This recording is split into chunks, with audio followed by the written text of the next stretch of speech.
أشهد أن لا إله إلا الله وحده لا شريك له وأشهد أن محمدا عبده ورسوله أما بعد فأعوذ بالله من الشيطان الرجيم بسم الله الرحمن الرحيم الحمد لله رب العالمين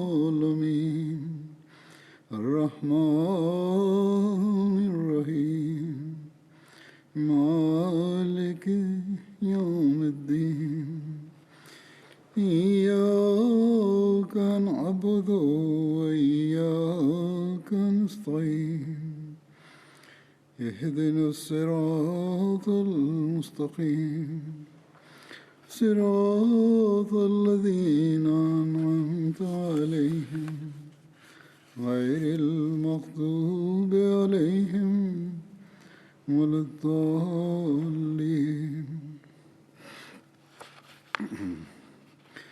آج جن صحابی کا پہلے ذکر ہوگا ان کا نام ہے حضرت عوف بن حارث بن رفاعہ انصاری. روایات میں آپ کا نام عوف بن افرا، عوف بن حارث اور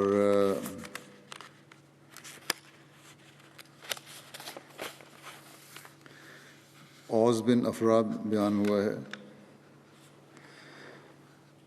افرا آپ کی والدہ کا نام تھا. آپ کا تعلق انصار کے قبیلہ بنو نجار سے تھا.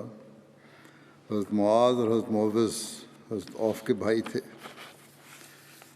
حضرت عوف انصار کے ان 6 افراد میں شامل تھے جنہوں نے سب سے پہلے مکہ آ کر بیعت کی. اب بیعت عقبہ میں بھی شامل تھے. جب آپ نے اسلام قبول کیا تو حضرت اسد بن زرارہ اور حضرت عمارہ بن حزم کے ساتھ مل کر بنو مالک بن نجار کے بت توڑے. غزوہ بدر کے دن جب جنگ جاری تھی تو حضرت عوف بن افرا نے رسول اللہ صلی اللہ علیہ وسلم سے پوچھا، یا رسول اللہ صلی اللہ علیہ وسلم، اللہ تعالیٰ اپنے بندے کی کس بات سے زیادہ خوش ہوتا ہے؟ تو رسول اللہ صلی اللہ علیہ وسلم نے فرمایا، اس بات سے کہ اس کا ہاتھ جنگ میں مصروف ہو اور زرہ کے بغیر بے خوف لڑ رہا ہو. یعنی جنگ کے اگر میدان میں ہے تو بے خوف ہونا چاہیے. پھر اس پر حضرت عوف بن افرا نے اپنی زرہ اتار دی اور آگے بڑھ کر لڑنا شروع کر دیا یہاں تک کہ شہید ہو گئے. غزوہ بدر میں ابو جہل نے عوف بن حارث اور آپ کے بھائی حضرت معوذ کو شہید کیا تھا.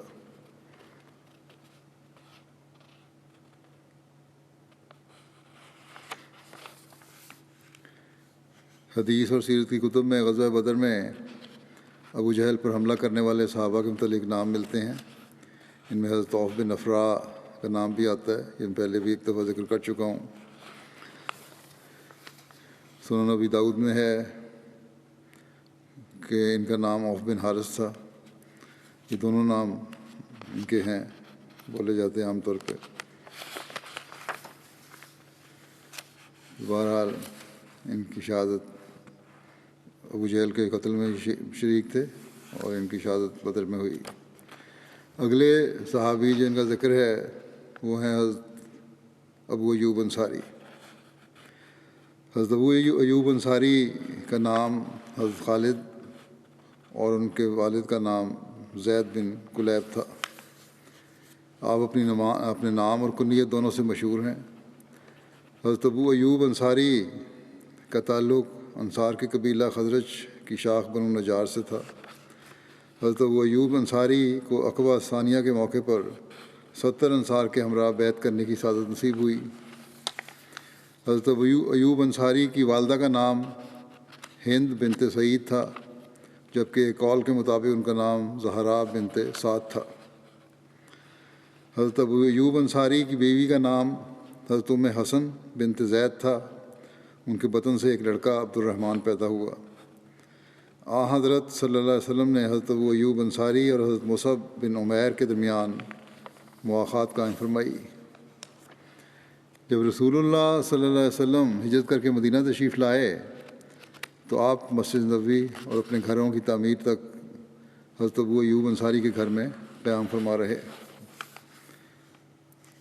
سید خاتم النبیین میں مرزا بشیر احمد صاحب نے کو یوں بیان کیا ہے آن وسلم کے قیام کے واقعے کو کہ بنو نجار میں پہنچ کر پھر یہ سوال درپیش تھا کہ آپ صلی اللہ علیہ وسلم کس شخص کے پاس مہمان ٹھہریں۔ قبیلے کا ہر شخص خواہشمند تھا کہ اسی کو یہ فخر حاصل ہو، بلکہ بعض لوگ تو جوش محبت میں آپ کی اونٹنی کی باغوں پر ہاتھ ڈال دیتے تھے۔ اس حالت کو دیکھ کر آپ نے فرمایا میری اونٹنی کو چھوڑ دو کہ یہ اس وقت معمور ہے، یعنی جہاں خدا کا منشا ہوگا وہاں یہ خود بیٹھ جائے گی۔ اور یہ کہتے ہوئے آپ نے بھی اس کی باغیں ڈھیلی چھوڑ دیں۔ اونٹنی آگے بڑھی اور تھوڑی دور خرامہ خرامہ چلتی ہوئی جب اس جگہ پہنچی جہاں بعد میں مسجد نبوی اور حضرت صلی اللہ علیہ وسلم کے حجرات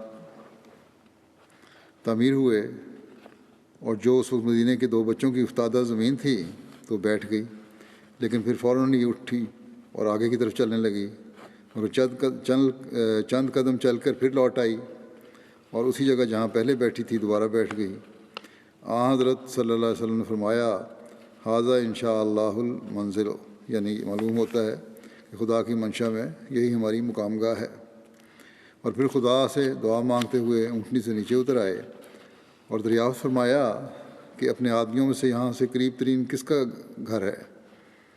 ابو یعنی مسلمانوں میں سے ابو ایوب انصاری فوراً ڈب کر آگے آئے اور کہا، عرض کیا کہ یا رسول اللہ میرا گھر ہے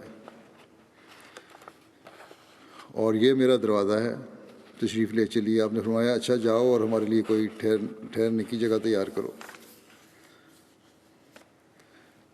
ابو ایوب انصاری فوراً اپنے مکان کو ٹھیک ٹھاک کر کے آ گئے اور حضرت صلی اللہ علیہ وسلم ان کے ساتھ اندر تشریف لے گئے۔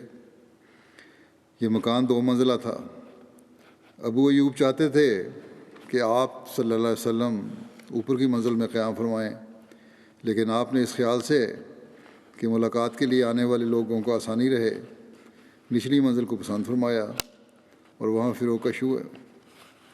رات ہو گئی تو ابو ایوب اور ان کی بیوی کو ساری رات اس خیال سے نیند نہیں آئی کہ رسول اللہ صلی اللہ علیہ وسلم نیچے ہیں اور ہم آپ کے اوپر ہیں، اور مزید اتفاق یہ ہو گیا کہ رات کو چھت پر ایک پانی کا برتن ٹوٹ گیا اور ابو ایوب نے اسے اس ڈر سے کہ پانی کا کوئی قطرہ نیچے نہ ٹپک جائے جلدی سے اپنا لحاف پانی پر گرا کر اسے خشک کر دیا۔ صبح ہوئی تو وہ حضرت صلی اللہ علیہ وسلم کی خدمت میں حاضر ہوئے اور بکمال اصرار آپ صلی اللہ علیہ وسلم کی خدمت میں اوپر کی منزل میں تشریف لے چلنے کی درخواست کی۔ آپ نے پہلے تو تأمل کیا، لیکن بالآخر ابو ایوب کے اس اصرار کو دیکھ کر رضامند ہو گئے۔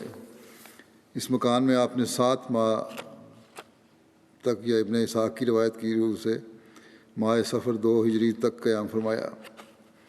گویا جب تک مسجد نبوی اور اس کے ساتھ والے حجرے تیار نہیں ہو گئے آپ صلی اللہ علیہ وسلم اسی جگہ یعنی حضرت ایوب انصاری کے مکان میں ہی مقیم رہے۔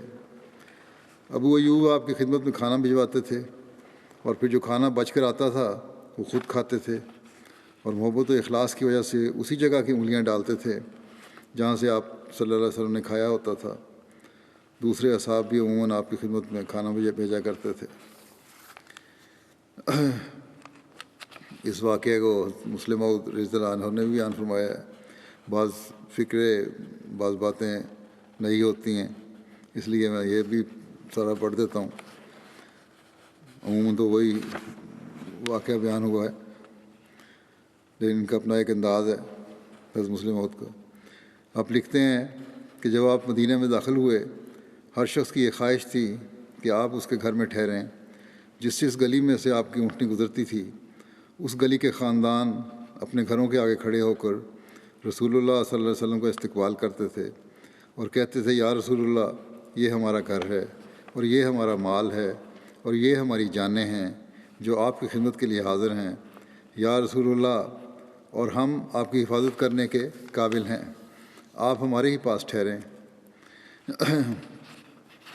بعض لوگ جوش میں آگے بڑھتے اور آپ کی اونٹنی کی باگ پکڑ لیتے تاکہ آپ کو اپنے گھر میں اتروا لیں، مگر آپ صلی اللہ علیہ وسلم ہر ایک شخص کو یہی جواب دیتے کہ میری اونٹنی کو چھوڑ دو، یہ آج خدا تعالیٰ کی طرف سے مامور ہے، یہ وہیں کھڑی ہوگی جہاں خدا تعالیٰ کا منشا ہوگا۔ آخر مدینے کے ایک سرے پر بنو نجار کے یتیموں کی ایک زمین کے پاس جا کر اونٹنی ٹھہر گئی۔ آپ نے فرمایا خدا تعالیٰ کا یہی منشا معلوم ہوتا ہے کہ ہم یہاں ٹھہریں۔ پھر فرمایا یہ زمین کس کی ہے؟ زمین کچھ یتیموں کی تھی۔ ان کا ولی آگے بڑھا اور اس نے کہا یا رسول اللہ، یہ فلاں فلاں یتیم کی زمین ہے اور آپ کی خدمت کے لیے حاضر ہے۔ آپ صلی اللہ علیہ وسلم نے فرمایا ہم کسی کا مال مفت نہیں لے سکتے۔ آخر اس کی قیمت مقرر کی گئی اور آپ صلی اللہ علیہ وسلم نے اس جگہ پر مسجد اور اپنے مکانات بنانے کا فیصلہ کیا۔ اس کے بعد آپ صلی اللہ علیہ وسلم نے فرمایا سب سے قریب گھر کس کا ہے؟ ابو ایوب انصاری آگے بڑھے اور کہا یا رسول اللہ، میرا گھر سب سے قریب ہے اور آپ کی خدمت کے لیے حاضر ہے۔ آپ صلی اللہ علیہ وسلم نے فرمایا گھر جاؤ اور ہمارے لیے کوئی کمرہ تیار کرو۔ ابو ایوب کا مکان 2 منزلہ تھا۔ انہوں نے رسول اللہ صلی اللہ علیہ وسلم کے لیے اوپر کی منزل تجویز کی، مگر آپ صلی اللہ علیہ وسلم نے اس خیال سے کہ ملنے والوں کو تکلیف ہوگی نچلی منزل پسند فرمائی۔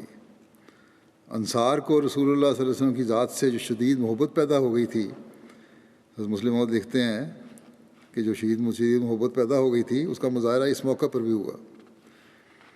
رسول اللہ صلی اللہ علیہ وسلم کے اصرار پر حضرت ابو ایوب مان تو گئے کہ آپ صلی اللہ علیہ وسلم نچلی منزل میں ٹھہریں، لیکن ساری رات میاں بیوی اس خیال سے جاگتے رہے کہ رسول اللہ صلی اللہ علیہ وسلم ان کے نیچے سو رہے ہیں۔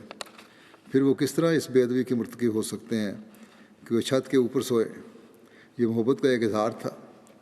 رات کو ایک برتن پانی کا گر گیا تو اس خیال سے کہ چھت کے نیچے پانی نہ ٹپک پڑے، حضرت ابو ایوب نے دوڑ کر اپنا لحاف اس پانی پر ڈال کر پانی کی رطوبت کو خشک کیا۔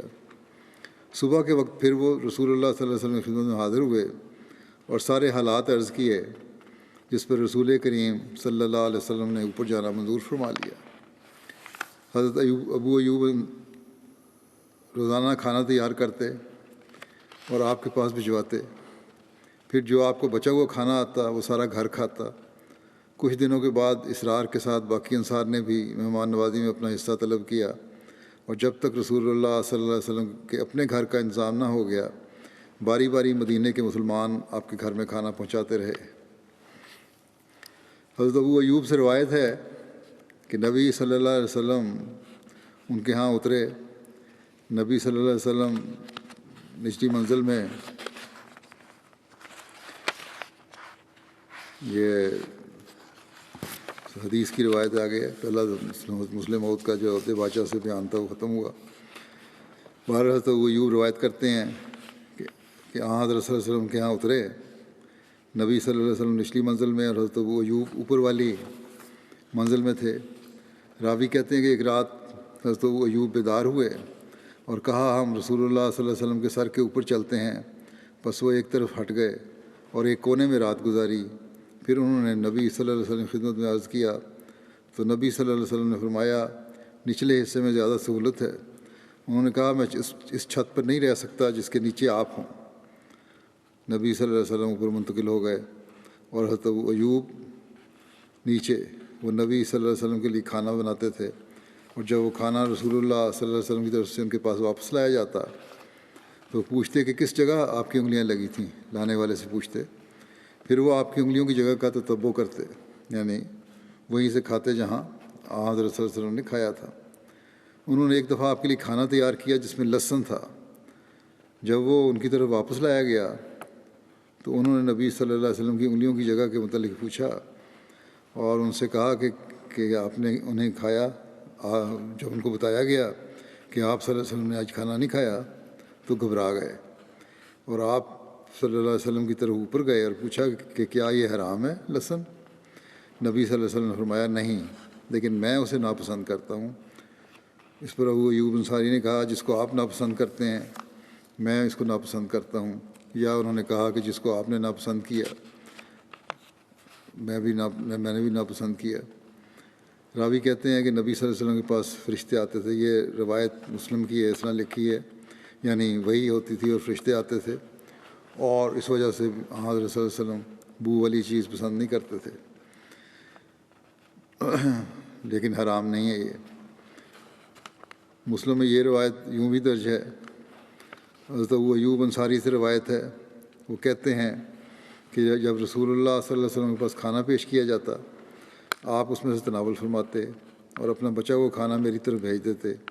ایک دن آپ نے بچا ہوا کھانا بھیجا جس میں سے آپ نے نہیں کھایا تھا کیونکہ اس میں لہسن تھا. میں نے آپ کی خدمت میں عرض کیا کہ کیا یہ حرام ہے؟ آپ صلی اللہ علیہ وسلم نے فرمایا کہ نہیں، لیکن میں اس کی بو کی وجہ سے اسے ناپسند کرتا ہوں. تو انہوں نے عرض کیا ابو ایوب نے کہ میں بھی ناپسند کرتا ہوں جو آپ ناپسند فرماتے ہیں. ایک دوسری روایت میں جو مسند احمد بن حنبل کی ہے، یہ واقعہ یوں بیان ہوا ہے. ابو ایوب انصاری سے مروی ہے کہ نبی کریم صلی اللہ علیہ وسلم ہمارے گھر کی نچلی منزل میں فروکش ہوئے اور میں بالا خانے میں تھا. ایک مرتبہ بالا خانے میں پانی گر گیا تو میں اور ام ایوب ایک چادر لے کر پانی خشک کرنے لگے، اس ڈر سے کہ وہ پانی ٹپک کر نبی کریم صلی اللہ علیہ وسلم پر نہ گرنے لگے. پھر میں ڈرتا نبی کریم صلی اللہ علیہ وسلم کی خدمت میں حاضر ہوا اور عرض کیا یا رسول اللہ، ہمارے لیے مناسب نہیں ہم آپ کے اوپر رہیں، آپ صلی اللہ علیہ وسلم بالا خانے میں منتقل ہو جائیں. چنانچہ نبی کریم صلی اللہ علیہ وسلم کے ارشاد پر آپ کا سامان بالا خانے میں منتقل کر دیا گیا اور آپ کا سامان بہت سی مختصر تھا. پھر میں نے عرض کیا یا رسول اللہ صلی اللہ علیہ وسلم، جب آپ مجھے کھانا بھیجتے تو میں جائزہ لیتا اور جہاں آپ کی انگلیوں کے نشان دیکھتا میں اپنا ہاتھ وہیں رکھتا، لیکن آج جو کھانا آپ نے مجھے بھیجا ہے اسے جب میں نے دیکھا تو مجھے آپ کی انگلیوں کے نشان اس میں نظر نہیں آئے. رسول اللہ صلی اللہ علیہ وسلم نے فرمایا یہ بات صحیح ہے، دراصل اس میں پیاز تھا.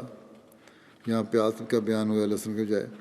میں نے ناپسند کیا کہ اسے کھاؤں اس فرشتے کی وجہ سے جو میرے پاس آتا ہے، البتہ تم لوگ اسے کھاؤ. حضرت ابو ایوب انصاری کو رسول اللہ صلی اللہ علیہ وسلم کے ساتھ غزوہ بدر، غزوہ احد اور غزوہ خندق سمیت تمام غزوات میں شامل ہونے کی سعادت نصیب ہوئی. حضرت ابو ایوب انصاری بیان کرتے ہیں کہ ہم نے بدر کے روز صفیں بنائیں تو ہم میں سے بعض لوگ صف سے آگے نکل گئے. رسول اللہ صلی اللہ علیہ وسلم نے ان لوگوں کی طرف دیکھ کر فرمایا میرے ساتھ یعنی میرے پیچھے رہو، میرے سے آگے نہ نکلو. حضرت صفیہ کے رخسانہ کی رات کا ذکر ہے، وہ یہ پہلے بیان کر چکا ہوں. ایک ذکر میں مختصر جو ان کا بیان کیا تھا میں نے، لیکن دوبارہ بیان کرتا ہوں. حضرت جب حضرت صفیہ کے رخسانہ ہوا تو اس رات حضرت ابو انصاری حضرت کے خیمے کے باہر نگی تلوار لیے تمام رات پہرا دیتے رہے اور خیمے کے چاروں طرف گھومتے رہے. جب صبح ہوئی تو رسول اللہ صلی اللہ علیہ وسلم نے حضرت ابو ایوب کو خیمے کے باہر دیکھا تو آپ صلی اللہ علیہ وسلم سے فرمایا اے ابو ایوب کیا بات ہے؟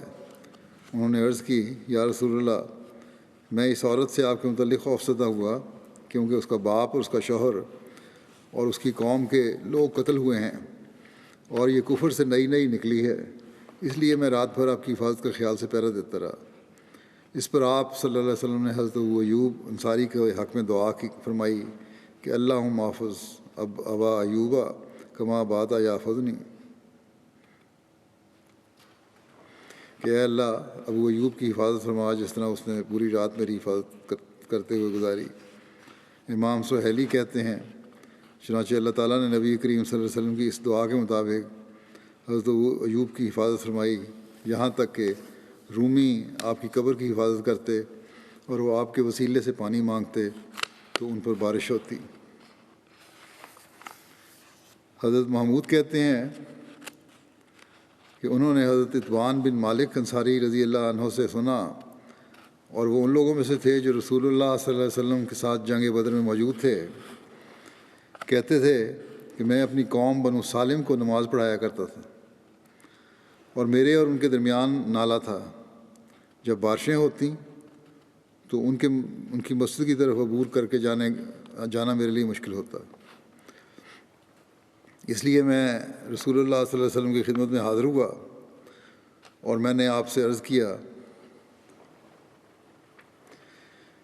کہ میں اپنی بینائی کمزور پاتا ہوں، اور وہ نالہ جو میرے اور میری قوم کے درمیان ہے، جب بارشیں آتی ہیں بہنے لگتا ہے، اور میرے لیے وہ عبور کرنا مشکل ہو جاتا ہے۔ اس لیے میری خواہش ہے کہ آپ صلی اللہ علیہ وسلم آئیں اور میرے گھر میں ایسی جگہ نماز پڑھیں جسے میں نماز کی جگہ بنا لوں۔ رسول اللہ صلی اللہ علیہ وسلم نے فرمایا کہ میں آؤں گا۔ پھر رسول اللہ صلی اللہ علیہ وسلم اور حضرت ابوبکر رضی اللہ عنہ دن چڑھے میرے پاس آئے، اور رسول اللہ صلی اللہ علیہ وسلم نے اندر آنے کی اجازت چاہی۔ میں نے اجازت دی، آپ بیٹھے نہیں، اور آپ صلی اللہ علیہ وسلم نے فرمایا کہ کون سی اپنے گھر میں سے کون سی جگہ پسند کرتے ہیں آپ کہ میں وہاں نماز پڑھوں؟ آپ صلی اللہ علیہ وسلم نے ان سے پوچھا، تم نماز پڑھنے کے لیے بلایا تھا، تو کون سی جگہ ہے جہاں تم چاہتے ہو کہ میں نماز پڑھوں؟ میں نے آپ صلی اللہ علیہ وسلم کو اس جگہ کی طرف اشارہ کیا جہاں میں چاہتا تھا کہ آپ نماز پڑھیں۔ رسول اللہ صلی اللہ علیہ وسلم کھڑے ہو گئے اور اللہ اکبر کہا، اور ہم نے آپ کے پیچھے صف باندھی۔ آپ نے 2 رکعتیں پڑھائیں، پھر سلام پھیرا، اور جس وقت آپ نے سلام پھیرا ہم نے بھی سلام پھیرا، اور میں نے آپ کو خزیرہ یعنی گوشت اور آٹے کا ایک کھانا ہے وہ کھانے کے لیے روک لیا جو آپ کے لیے تیار ہو رہا تھا۔ محلے والوں نے سنا کہ رسول اللہ صلی اللہ علیہ وسلم میرے گھر میں ہیں، تو ان میں سے کچھ لوگ بھاگے آئے، یہاں تک کہ گھر میں بہت سے آدمی ہو گئے۔ ان میں سے ایک آدمی نے کہا، مالک کہاں ہے؟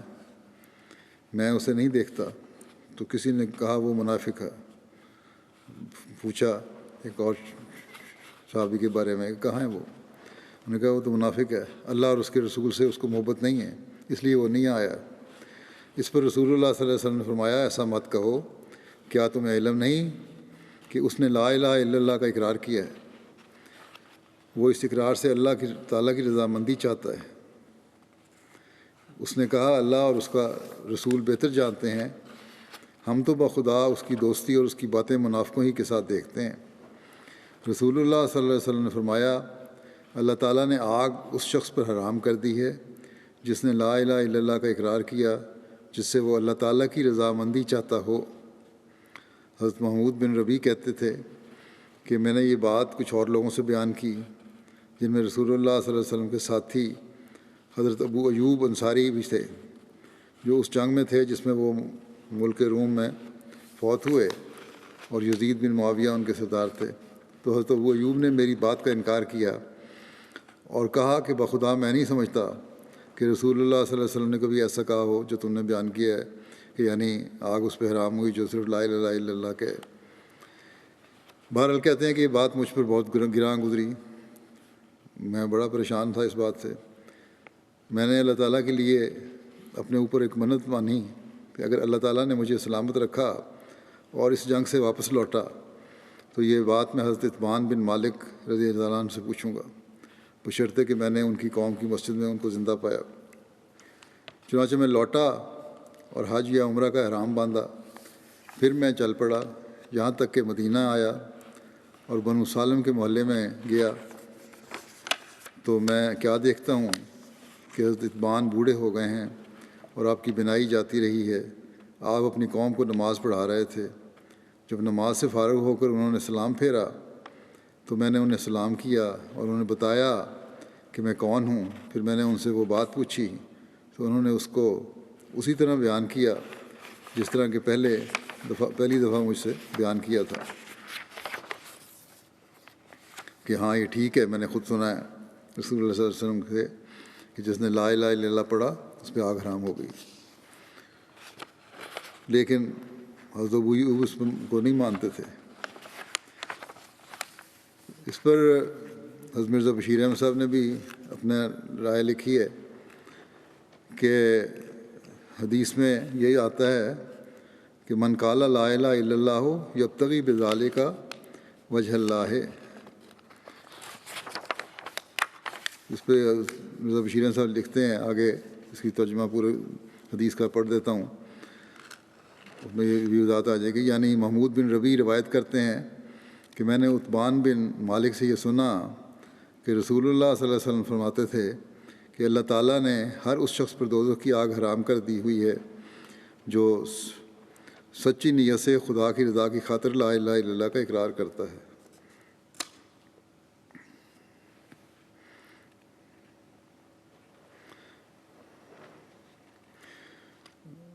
لیکن جب میں نے یہ روایت ایک ایسی مجلس میں بیان کی جس میں ابو ایوب انصاری صحابی بھی موجود تھے تو ابو ایوب نے اس روایت سے انکار کیا اور کہا کہ خدا کی قسم میں ہرگز نہیں خیال کر سکتا کہ رسول اللہ صلی اللہ علیہ وسلم نے یہ بات فرمائی ہو. پھر آگے یہ لکھتے ہیں کہ اس حدیث میں حضرت ابو ایوب انصاری نے ایک ایسی حدیث کو جو اصول روایت کے لحاظ سے صحیح تھی، جو روایت کے اصول ہیں حدیث بیان کرنے کے اس لحاظ سے صحیح تھی، اپنی درایت حضرت ابو ایوب انصاری نے کی بنیاد رکھی، یعنی اپنی سمجھ اور جو وہ سمجھتے تھے جس چیز کو صحیح اپنے لحاظ سے اس کو بنیاد رکھ کر قبول کرنے سے انکار کر دیا. اور گویا یہ پھر فرماتے ہیں میاں بشیر احمد صاحب کہ گو یہ ممکن ہے کہ حضرت ابو ایوب انصاری کا استدلال درست نہ ہو، مگر بہرحال یہ حدیث اس بات کو ثابت کرتی ہے. اب یہ بات ثابت کرنا چاہتے ہیں حضرت میاں بشیر احمد صاحب کہ صحابہ یوں ہی نہیں ہر حدیث کو بات کو مان لیا کرتے تھے، بلکہ ان کو بھی غور کرتے تھے، تحقیق کرتے تھے. تو بہرحال وہ لکھتے ہیں کہ بہرحال یہ حدیث اس بات کو ثابت کرتی ہے کہ صحابہ یوں ہی قرآنہ طور پر ہر روایت کو قبول نہیں کر لیتے تھے، بلکہ درایت اور روایت ہر دو کے اصول کے ماتحت پوری تحقیق کر لینے کے بعد قبول کرتے تھے. اس بخاری کی اس حدیث کی شرح میں حضرت سید ولی اللہ شاہ صاحب نے لکھا ہے کہ حضرت محمود بن ربیع سے جب انہوں نے یعنی ابو ایوب انصاری نے یہ روایت سنی تو انہوں نے انکار کیا.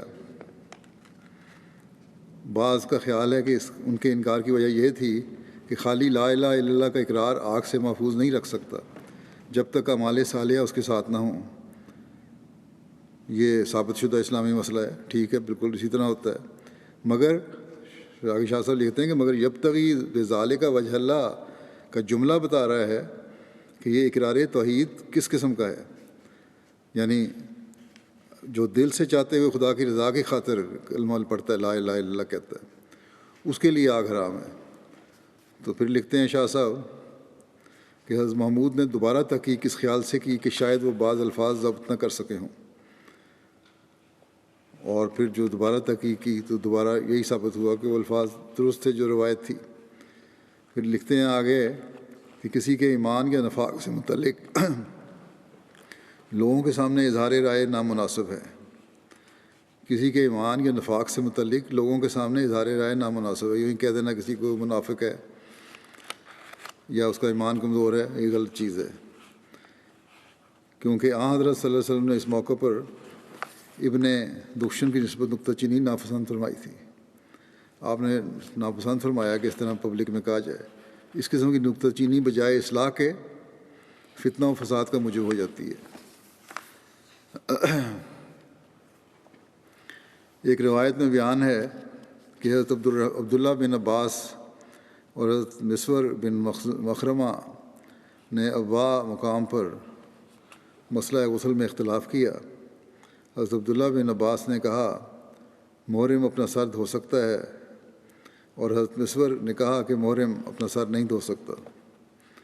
راوی کہتے ہیں کہ حضرت عبداللہ بن عباس نے مجھے حضرت ابو ایوب انصاری کے پاس بھیجا. میں نے انہیں دو لکڑیوں کے درمیان نہاتے ہوئے پایا، ان پر کپڑے سے پردہ کیا گیا تھا. میں نے ان کو السلام علیکم کہا تو انہوں نے فرمایا کون ہے؟ میں نے کہا عبداللہ بن حنین. حضرت عبداللہ بن عباس نے مجھے اپنے آپ کے پاس بھیجا ہے کہ میں آپ سے پوچھوں کہ رسول اللہ صلی اللہ علیہ وسلم اپنا سر کس طرح دھوتے تھے جب کہ آپ احرام کی حالت میں ہوتے تھے. کیوں کہتے ہیں احرام باندھا ہو تو سر نہیں دھونا چاہیے. تو حضرت ابو ایوب نے اپنا ہاتھ کپڑے پر رکھا، اسے نیچے جھکایا یہاں تک کہ ان کا سر مجھے نظر آیا، یعنی جہاں پیچھے تھے وہ اسکرین جو بنائی تھی اس کو نیچے کر کے آپ نے اپنا سر دکھایا مجھے. پھر انہوں نے ایک آدمی سے کہا جو ان پر پانی ڈال رہا تھا کہ پانی ڈالو، تو اس نے ان کے سر پر پانی ڈالا. پھر انہوں نے اپنے دونوں ہاتھوں سے اپنے سر کو ملایا ہاتھوں کو آگے لائے اور پیچھے لے گئے اور کہا کہ اس طرح میں نے حضرت صلی اللہ علیہ وسلم کو کرتے دیکھا ہے۔ ایک دفعہ آگے پھر پیچھے لے گئے سر دھوتے ہوئے۔ حضرت سعید بن مسیب بیان کرتے ہیں کہ ایک دفعہ حضرت ابو ایوب نے رسول کریم صلی اللہ علیہ وسلم کی ریش مبارک میں کوئی چیز تنکا وغیرہ دیکھا تو انہوں اسے الگ کر دیا اور آپ صلی اللہ علیہ وسلم کو دکھایا۔ اس پر نبی کریم صلی اللہ علیہ وسلم نے فرمایا کہ ابو ایوب سے اللہ وہ چیز دور کرے جسے وہ ناپسند کرتا ہے۔ ایک روایت میں ہے کہ آپ نے فرمایا اے ابو ایوب تمہیں تکلیف نہ پہنچے۔ حضرت ابو ایوب انصاری جنگ جمل اور جنگ صفین اور جنگ نہروان میں حضرت علی کے لشکر کے آگے والے حصے میں شامل تھے۔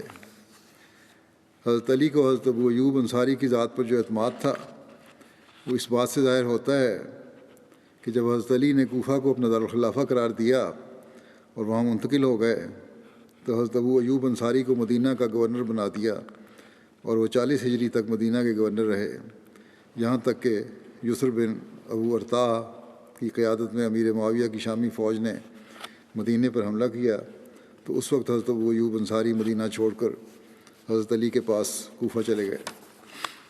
حضرت صلی اللہ علیہ وسلم کے بعد صحابہ اکرام کو دربار خلافت سے ماہانہ وظائف ملتے تھے۔ حضرت ابو ایوب کا وظیفہ پہلے 4000 تھا، حضرت علی نے اپنے زمانہ خلافت میں 20,000 کر دیا۔ پہلے 8 غلام ان کی زمین کی کاشت کے لیے مقرر تھے، حضرت علی نے 40 غلام کر دیے۔ حضرت حبیب بن ابو ثابت سے روایت ہے کہ حضرت ابو ایوب امیر معاویہ کے پاس آئے اور ان سے اپنے اوپر قرض کی شکایت کی تو انہوں نے وہ نہ دیکھا جو وہ پسند کرتے تھے اور انہوں نے وہ دیکھا جسے وہ ناپسند کرتے تھے۔ اس پر حضرت ابو ایوب انصاری نے کہا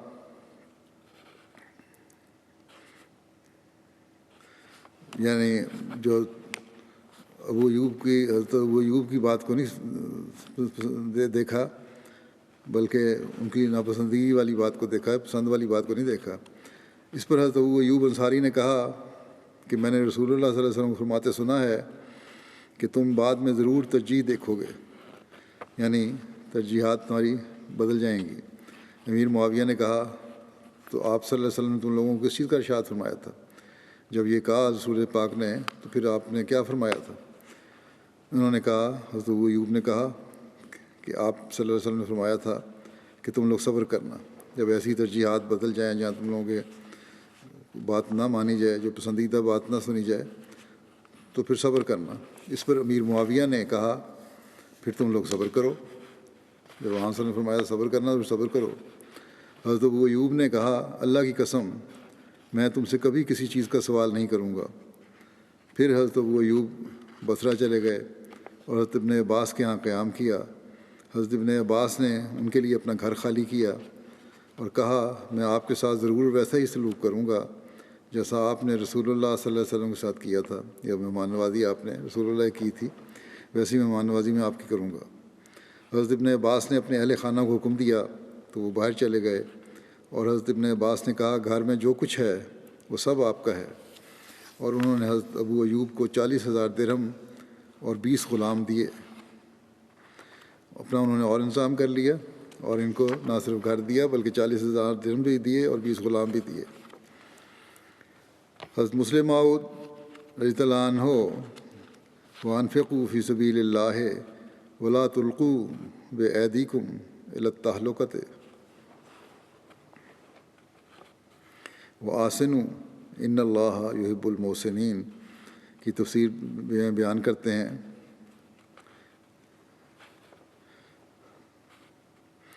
کہ اس آیت کا مفہوم سمجھنے میں لوگوں کو بڑی غلط فہمی ہوئی ہے کہ وانفقوا فی سبیل اللہ ولا تلقوا بایدیکم الی التہلکۃ وآسنوا ان اللہ یحب المحسنین۔ انہیں خدا تعالیٰ کی راہ میں جہاں کوئی تکلیف پیش آتی ہے تو فوراً کہہ دیتے ہیں کہ یہ تو اپنے آپ کو ہلاکت میں ڈالنے والی بات ہے، کیونکہ اللہ تعالیٰ نے کہا ہے ولا تلقوا بایدیکم الی التہلکۃ کہ اپنے آپ کو ہلاکت میں نہ ڈالو۔ ہم اس میں کس طرح حصہ لے سکتے ہیں؟ حالانکہ اس کے ہرگز یہ معنی نہیں ہے کہ جہاں موت کا ڈر ہو وہاں سے مسلمان کو بھاگ جانا چاہیے اور اسے بزدلی کا مظاہرہ کرنا چاہیے، بلکہ اس کے معنی یہ ہیں کہ جب دشمن سے لڑائیاں ہو رہی ہوں تو اس وقت اپنے مالوں کو خوب خرچ کرو۔ اگر تم اپنے اموال کو روک لو گے تو اپنے ہاتھوں سے اپنی موت کا سامان پیدا کرو گے۔ چنانچہ احادیث میں حضرت ابو ایوب انصاری سے مروی ہے کہ انہوں نے اس وقت جب کہ وہ قسطنطنیہ فتح کرنے کے لیے گئے ہوئے تھے کہا کہ یہ آیت ہم انصار کے بارے میں نازل ہوئی تھی، اور پھر انہوں نے بتایا کہ پہلے تو ہم خدا تعالیٰ کے راستے میں اپنے اموال خرچ کیا کرتے تھے، لیکن جب خدا تعالیٰ نے اپنے دین کو تقویت اور عزت دی اور مسلمانوں کو غلبہ حاصل ہوا تو قلنا حل نقیم فی اموالنا و نصلحھا، ہم نے کہا کہ اگر اب ہم اپنے مالوں کی حفاظت کریں اور اسے جمع کریں تو یہ اچھا ہوگا۔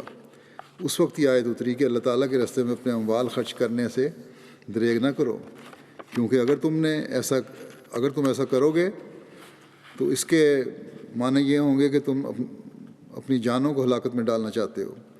بس اپنے مالوں کو جمع نہ کرو بلکہ انہیں اللہ تعالیٰ کے راستے میں خوب خرچ کرو، ورنہ تمہاری جانیں ضائع چلی جائیں گی، دشمن تم پر چڑھ آئیں گے اور اس کا نتیجہ یہ ہوگا کہ تم ہلاک ہو جاؤ گے۔ حضرت علی کے بعد امیر معاویہ کی حکومت کا زمانہ آیا۔ عقبہ بن عامر جوہنی ان کی طرف سے مصر کے گورنر تھے۔ حضرت عقبہ کے عہد امارت میں حضرت ابو ایوب کو 2 مرتبہ سفر مصر کا اتفاق ہوا۔ پہلا سفر طلب حدیث کے لیے تھا۔ انہیں معلوم ہوا تھا کہ حضرت عقبہ کسی خاص حدیث کی روایت کرتے ہیں۔ صرف ایک حدیث کے لیے حضرت ابو ایوب نے بڑھاپے میں سفر کی زحمت گوارہ کی۔ دوسری مرتبہ غزوہ روم میں شرکت کے ارادے سے مصر تشریف لے گئے۔ مروان جب مدینہ کا گورنر تھا، وہ ایک روز آیا تو اس نے ایک شخص کو دیکھا جس نے اپنے چہرہ نبی کریم صلی اللہ علیہ وسلم کی قبر پر لگایا ہوا تھا۔ مروان نے کہا، کیا تم جانتے ہو کہ تم کیا کر رہے ہو؟ یہ شرک ہے، جھکے ہوئے سجدہ کر رہے ہو۔ پھر مروان نے اس شخص کے پاس آیا تو کیا دیکھا کہ وہ ابو ایوب انصاری ہیں۔ انہوں نے جواب دیا کہ ہاں، میں رسول اللہ صلی اللہ علیہ وسلم کے پاس آیا ہوں، ان پتھروں کے پاس نہیں آیا۔ ابو عبد الرحمن حبلی سے مروی ہے کہ ہم سمندر میں تھے اور ہم پر عبداللہ بن قیس فزاری امیر تھا اور ہمارے ساتھ حضرت ابو ایوب انصاری بھی تھے۔ وہ اموال غنیمت تقسیم کرنے والے۔ یہاں مطلب یہ تھا کہ میں وہ تو عشق کی وجہ سے جھکا ہوا ہوں، نہ پتھروں کو سجدہ نہیں کر رہا، نہ میں شرک کر رہا ہوں، بلکہ ایک محبت کا اظہار ہے، اور اس میں بھی اللہ تعالیٰ کی وحدانیت میرے دل میں ہے، شرک نہیں ہے۔ ابو عبد الرحمن حبلی سے مروی ہے کہ ہم سمندر میں تھے اور ہم پر عبداللہ بن قیس فزاری امیر تھا اور ہمارے ساتھ حضرت ابو ایوب انصاری بھی تھے۔ وہ اموال غنیمت تقسیم کرنے والے کے پاس سے گزرے جو قیدیوں کی نگرانی کر رہا تھا۔ حضرت ابو ایوب انصاری کیا دیکھتے ہیں کہ ایک عورت رو رہی ہے۔ انہوں نے پوچھا، اس عورت کو کیا ہوا؟ لوگوں نے بتایا کہ اس عورت کو اور اس کے بیٹے کو الگ کر دیا گیا ہے۔ راوی کہتے ہیں اس پر انہوں نے بچے کا ہاتھ پکڑا اور اسے اس کی ماں کے ہاتھ میں دے دیا۔ اس کے بعد اموال غنیمت تقسیم کرنے والا عبداللہ بن قیس کے پاس گیا اور انہوں نے یہ سب بتایا، تو انہوں نے حضرت ابو ایوب کو بلا بھیجا اور پوچھا، آپ نے ایسا کیوں کیا؟ تو انہوں نے کہا، میں نے رسول اللہ صلی اللہ علیہ وسلم کو فرماتے ہوئے سنا کہ جس نے ماں اور اس کے بیٹے کے درمیان جدائی ڈالی تو اللہ تعالیٰ اس کے اور اس کے پیاروں کے درمیان قیامت کے دن جدائی ڈال دے گا۔ بس یہ جو بعض لوگ ماؤں سے بچے چھین لیتے ہیں، ان کے لیے بھی میں سبق ہے۔ پھر یہ اسلام پر اعتراض کرنے والے دیکھیں کہ خود کیا کرتے ہیں۔ اسلام تو اس حد تک خیال رکھتا ہے۔ اب گزشتہ دنوں امریکہ کی خبریں تھیں کہ وہاں بھی جو امیگرینٹس آئے ہوئے تھے ان کو علیحدہ انہوں نے رکھ دیا، مہاجرین کو، ماؤں کو علیحدہ، بچوں کو علیحدہ کیا، اور بعض بچے کچھ عرصے کے بعد پہچان نہیں سکے ماؤں کو۔ بہرحال اسلام اس حد تک تلقین کرتا ہے کہ ماؤں کو بچوں سے جدا نہ کرو اور ایک دوسرے کو تکلیف نہ دیں دو اس وجہ سے۔ حضرت مرثد بن عبداللہ بیان کرتے ہیں کہ جب حضرت ابو ایوب انصاری ہمارے پاس جہاد کی غرض سے آئے تو ان دنوں حضرت عقبہ بن عامر مصر کے والی تھے. انہوں نے مغرب کی نماز میں تاخیر کی. حضرت ابو ایوب ان کے پاس گئے اور کہا اے عقبہ یہ کیسی نماز ہے؟ حضرت عقبہ نے جواب دیا ہم مصروف تھے. حضرت ابو ایوب نے کہا اللہ کی قسم میری صرف یہ غرض ہے کہ لوگ یہ نہ گمان کریں کہ تم نے رسول اللہ صلی اللہ علیہ وسلم کو ایسا کرتے ہوئے دیکھا تھا. کیا تم نے رسول اللہ صلی اللہ علیہ وسلم کو فرماتے ہوئے نہیں سنا کہ میری امت اس وقت تک خیر پر باقی رہے گی، یا یہ فرمایا کہ فطرت پر قائم رہے گی جب تک وہ مغرب میں تاخیر نہ کریں یہاں تک کہ ستارے چمکنے لگیں. ابو واصل سے مروی ہے، یعنی پہلے وقت میں مغرب کی نماز پڑھنی چاہیے. ابو واصل سے مروی ہے کہ میں حضرت ابو ایوب انصاری سے ملا. انہوں نے مجھ سے مصافحہ کیا اور دیکھا کہ میرے ناخن بہت لمبے ہیں. تو انہوں نے کہا کہ رسول اللہ صلی اللہ علیہ وسلم نے فرمایا تم میں سے کوئی آسمان کی خبروں کے متعلق سوال کرتا ہے اور وہ اپنے ناخن اس طرح لمبے رکھتا ہے جیسے پرندوں کے ناخن ہوتے ہیں، ان میں جنابت اور گندگی اور میل کچیل اکٹھی ہو جاتی ہے. یعنی باتیں تو بڑی اونچی اونچی پوچھتے ہو تم لوگ، معرفت کی کرتے ہو، لیکن اپنی حالت تمہاری یہ ہے کہ ناخن تمہارے لمبے ہیں اور ان میں گند اکٹھا ہو جاتا ہے، اس لیے ناخن کاٹ کے رکھا کرو. حضرت ابو ایوب کا مسند احمد بن حنبل کی حدیث ہے. حضرت ابو ایوب کا فضل و کمال اس قدر مسلم تھا کہ خود صحابہ ان سے مسائل دریافت کرتے تھے. حضرت ابن عباس، ابن عمر، براء بن عازب، انس بن مالک، ابو امامہ، زید بن خالد جوہنی، مقدام بن مادی، کرب، جابر بن سمرہ، عبداللہ بن یزید ختمی وغیرہ جو حضرت صلی اللہ علیہ وسلم کی تربیت یافتہ تھے، حضرت ابو ایوب کے فیض سے بے نیاز نہیں تھے. تابعین میں سعید بن مسیب، عروہ بن زبیر، سالم بن عبداللہ، عطا بن یسار، عطا بن یزید لیثی، ابو سلمہ، عبد الرحمن بن ابی لیلہ بڑے پائے کے لوگ ہیں، تاہم وہ حضرت ابو ایوب کے ارادت مندوں میں داخل تھے. حضرت ابو ایوب انصاری سے مروی ہے کہ وہ معاویہ کے زمانے میں جہاد کے لیے نکلے. وہ کہتے ہیں کہ میں بیمار ہو گیا، مرض میں شدت ہو گئی، تو اپنے ساتھیوں سے کہا کہ اگر میں مر جاؤں تو مجھے اٹھا لینا، اور جب تم لوگ دشمن کے مقابلے میں صف بستہ ہو جاؤ تو مجھے اپنے قدموں کے پاس دفن کر دینا. میں تم سے ایک حدیث بیان کروں گا جو میں نے رسول اللہ صلی اللہ علیہ وسلم سے سنی ہے. اگر میری وفات قریب نہ ہوتی تو میں اسے بیان نہ کرتا. میں نے رسول اللہ صلی اللہ علیہ وسلم کو فرماتے سنا کہ جو اس حالت میں مرا کہ اس نے اللہ کے ساتھ کسی کو بھی شریک نہ ٹھہرایا ہو تو وہ جنت میں داخل ہو گیا. ایک روایت میں مذکور ہے کہ جب حضرت ابو ایوب انصاری کی وفات کا وقت قریب آیا تو انہوں نے کہا میں نے تم لوگوں سے ایک ایسی چیز چھپائی ہوئی تھی جو میں نے رسول اللہ صلی اللہ علیہ وسلم سے سنی تھی. آپ نے فرمایا اگر تم لوگ گناہ کرتے تو اگر تم لوگ گناہ نہ کرتے تو اللہ تبارک و تعالیٰ ایسی قوم کو پیدا کرتا جو گناہ کرتی اور پھر اللہ اسے بخش دیتا. یعنی اللہ تعالیٰ اپنی رحمانیت اور بخشش کی صفت کو اس حد تک اس کو پاس کرتا ہے. راوی محمد بیان کرتے ہیں کہ حضرت ابو ایوب انصاری غزوہ بدر میں شریک ہوئے. آپ مسلمانوں کی کسی لڑائی میں پیچھے نہیں رہے سوائے اس کے کہ آپ کسی دوسری لڑائی میں شامل ہوتے. یعنی اگر ایک وقت میں دو مختلف جنگ ہو رہی ہوتی تو وہ کسی نہ کسی جنگ میں لازمی شامل ہوتے تھے. صرف ایک سال وہ لڑائی میں شامل نہیں ہوئے کیونکہ لشکر پر ایک نوجوان سپہ سالار بنا دیا گیا تھا. وہ اس سال بیٹھے رہے. اس سال کے بعد وہ افسوس کرتے اور کہتے کہ مجھے اس بات سے کیا غرض کہ مجھ پر کون عامل مقرر کیا گیا، مجھے اس بات سے کیا غرض کہ مجھ پر کون عامل مقرر کیا گیا، مجھے اس بات سے کیا غرض کہ مجھ پر کون عامل مقرر کیا گیا. 3 دفعہ انہوں نے یہ بات کہی. بیان کیا جاتا ہے کہ جس جوان کی امارت کی اس روایت میں ذکر کیا گیا ہے وہ عبد الملک بن مروان تھا. راوی کہتے ہیں کہ پھر حضرت وہ بیمار ہو گئے. لشکر پر یزید بن معاویہ امیر تھا. وہ ان کے پاس ان کی عادت کو آیا اور پوچھا کہ آپ کی کوئی ضرورت ہو تو بیان کریں. انہوں نے کہا کہ میری ضرورت یہ ہے کہ جب میں مر جاؤں تو مجھے سوار کرنا، پھر جہاں تک گنجائش ملے دشمن کے ملک میں لے جانا، پھر جب گنجائش نہ پاؤ تو وہیں دفن کر دینا اور واپس آ جانا۔ جب حضرت ابو ایوب کی وفات ہو گئی تو اس نے انہیں سوار کیا اور جہاں تک گنجائش ملی وہ دشمن کے ملک میں لے گیا اور انہیں دفن کیا، پھر واپس آ گیا۔ راوی کہتے ہیں کہ حضرت ابو ایوب انصاری کہا کرتے تھے کہ اللہ تعالیٰ نے فرمایا ہے کہ انفرو خفافن و ثقالن، یعنی نکل کھڑے ہو، ہلکے بھی اور بھاری بھی۔ انفرو خفافن و ثقالن، اور میں اپنے آپ کو ہلکا بھی پاتا ہوں اور بھاری بھی۔ ایک روایت میں مذکور ہے کہ اہل مکہ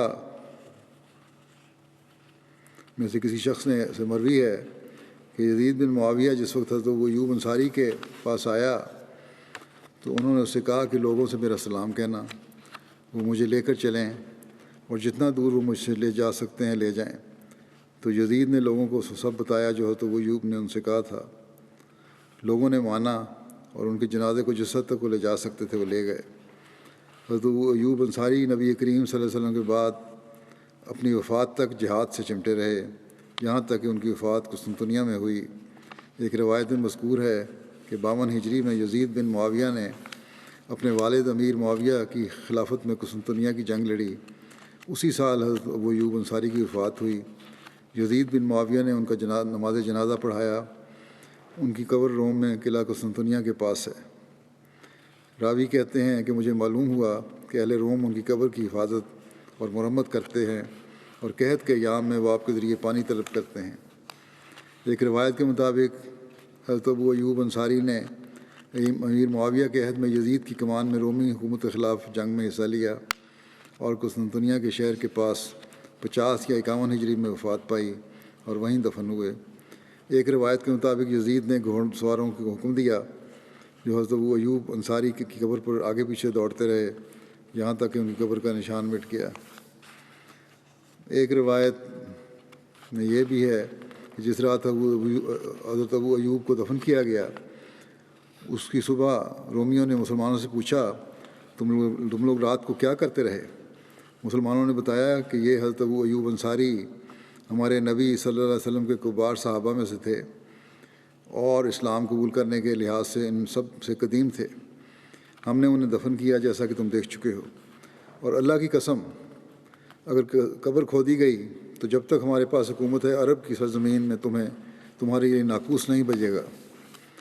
مجاہد کہتے ہیں کہ جب ان کے ہاں قحط پڑتا تو ان کی قبر سے تھوڑی سی مٹی ہٹاتے تو بارش ہو جاتی۔ یہ وہاں بھی ایک روایت قائم ہے، کہاں تک صحیح ہے اللہ بہتر جانتا ہے۔ حضرت ابو ایوب انصاری 50 یا 51 ہجری یا 52 ہجری میں غزوہ قسطنطنیہ میں فوت ہوئے۔ آخری قول اکثر لوگوں کا ہے، یعنی 52 ہجری کا۔ حضرت ابو ایوب انصاری کا مزار ترکی کے شہر استنبول میں ہے۔ مزار ایک چبوترے میں ہے جسے پیتل کی جالی دار دروازے سے بند کیا ہوا ہے۔ ترکی کے اکثر لوگ سکون قلب کے لیے یہاں حاضر ہوتے ہیں۔ اب بدری صحابہ کا یہ ذکر تو ختم ہو گیا، لیکن 4 خلفاء کا انشاءاللہ بیان کروں گا جو پہلے مختصر بیان ہوا تھا، بعض کا تفصیلی بیان کروں گا۔ اسی طرح شروع میں بعض صحابہ کا مختصر ذکر ہوا تھا، اگر ان کے بارے میں کچھ اور مواد میسر آیا تو وہ بھی بیان کر دوں گا۔ ان کے جب لکھا جائے گا تو اس حصے میں چلا جائے گا وہ ان صحابہ کی سیرت میں، اور چند ایک ہی ہوں گے وہ لوگ۔ اب بعض مرحومین کا میں ذکر کرنا چاہتا ہوں جن کی گزشتہ دنوں وفات ہوئی، اور ان کے نماز جنازہ بھی پڑھاؤں گا نمازوں کے بعد۔ پہلا ہے مکرم عبدالحی منڈل صاحب، معلم سلسلہ ہیں انڈیا کے۔ 25 ستمبر 2020 کو ہارٹ اٹیک کی وجہ سے 53 سال کی عمر میں وفات پا گئے۔ انا للہ و انا الیہ راجعون۔ مرحوم نے سال 1999 میں تحقیق کر کے جماعت میں شمولیت اختیار کی۔ 2003 میں جامعۃ المبشرین سے فارغ التحصیل ہونے کے بعد وفات تک محنت اور اخلاص اور لگن سے خدمت سلسلہ کرتے رہے۔ اس لحاظ سے مرحوم کا عرصہ خدمت 17 سال بنتا ہے۔ مرحوم انتہائی مخلص، دیندار، اطاعت گزار، نمازوں کے پابند اور سلسلہ سے محبت رکھنے والے معلم تھے۔ عثمان میں اہلیہ کے علاوہ 2 بیٹے اور 2 بیٹیاں شامل ہیں۔ اللہ تعالیٰ مغفرت اور رحم کو سلوک فرمائے اور ان کے بچوں کو بھی سکون قلب عطا فرمائے، بیوی بچوں کو۔ اگلا جنازہ ہے مکرم سراج الاسلام صاحب معلم سے ضلع مرشد آباد بنگال کا، جو 14 اکتوبر 2020 کو 60 سال کی عمر میں بقضاء الہی وفات پا گئے۔ انا للہ و انا الیہ راجعون۔ معلم صاحب مرحوم نے 2002 میں جامعۃ المبشرین قادیان میں 6 ماہ کی معلمین کی ٹریننگ حاصل کی اور 2020 تک بطور عارضی بالمختہ معلم خدمت کرتے رہے۔ اس لحاظ سے معلم صاحب مرحوم کا عرصۂ خدمت 18 سال بنتا ہے۔ مرحوم انتہائی مخلص، دیندار، اطاعت گزار، صوم و صلات کے پابند، سلسلہ سے محبت رکھنے والے محنتی معلم تھے۔ مرحوم نے اپنی اہلیہ کے علاوہ 3 بیٹیاں یادگار چھوڑی ہیں۔ بڑی 2 بیٹیوں کی شادی ہو چکی ہے، تیسری بیٹی زیر تعلیم ہے۔ اللہ تعالیٰ ان سے مغفرت و رحم کا سلوک فرمائے اور ان کے لوائقین کو بھی صبر عطا فرمائے، نیکیاں جاری رکھنے کی توفیق دے۔ تیسرا جنازہ ہے حضرت مسیح علیہ السلام کے نواسے اور حضرت نواب محمد علی خان صاحب کے پوتے، حضرت نواب عبد الحفیظ بیگم صاحبہ اور حضرت نواب عبداللہ خان صاحب کے بیٹے مکرم شاہد احمد خان پاشا صاحب کا، جو 26 اکتوبر کو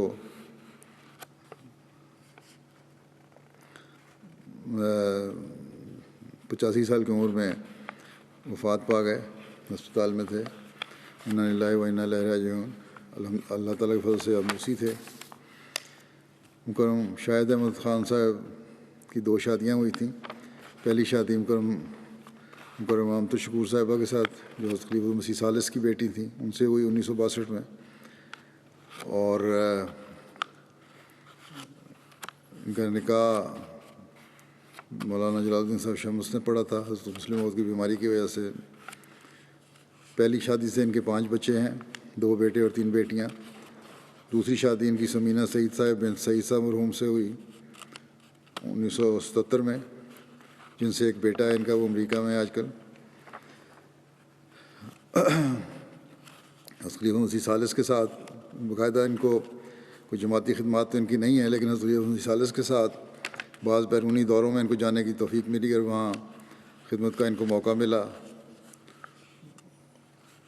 اور اسی طرح دوسری خوبی ان کی یہ بھی ہے، ان کی اہلیہ نے لکھا تھا کہ بڑے غریب پرور تھے، بہت سے غریبوں کا خرچ دیا کرتے تھے، بلکہ ایک مکان بھی بنا کے دیا اور باقاعدگی سے امداد کرنے والے تھے غریبوں کی۔ اللہ تعالیٰ ان سے مغفرت اور رحم کا سلوک فرمائے۔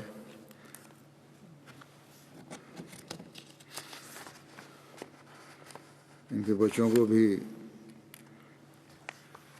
جماعت اور خلافت سے وابستہ رکھے۔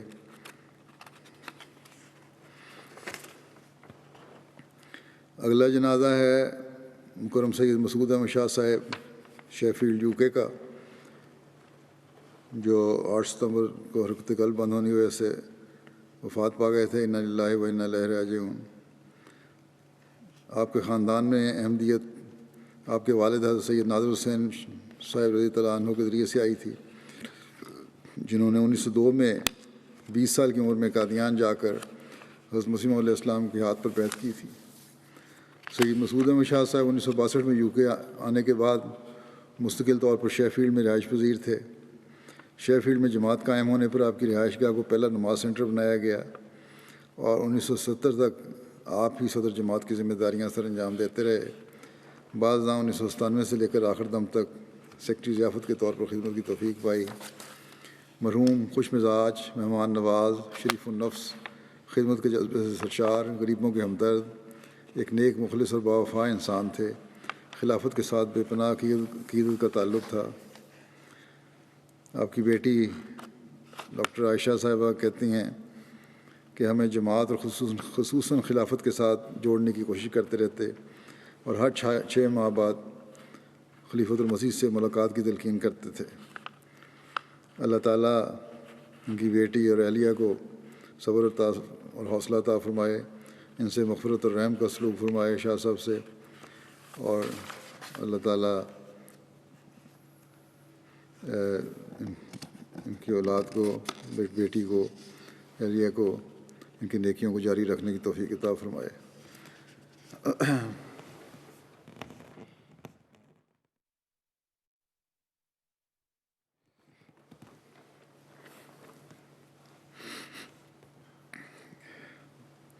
الحمد لله الحمد لله نحمده ونستعينه ونستغفره ونؤمن به ونتوكل عليه ونعوذ بالله من شرور أنفسنا ومن سيئات أعمالنا من يهده الله فلا مضل له ومن يضلل فلا هادي له ونشهد أن لا إله إلا الله ونشهد أن محمدا عبده ورسوله عباد الله رحمكم الله إن الله يأمر بالعدل والإحسان وإيتاء ذي القربى وينهى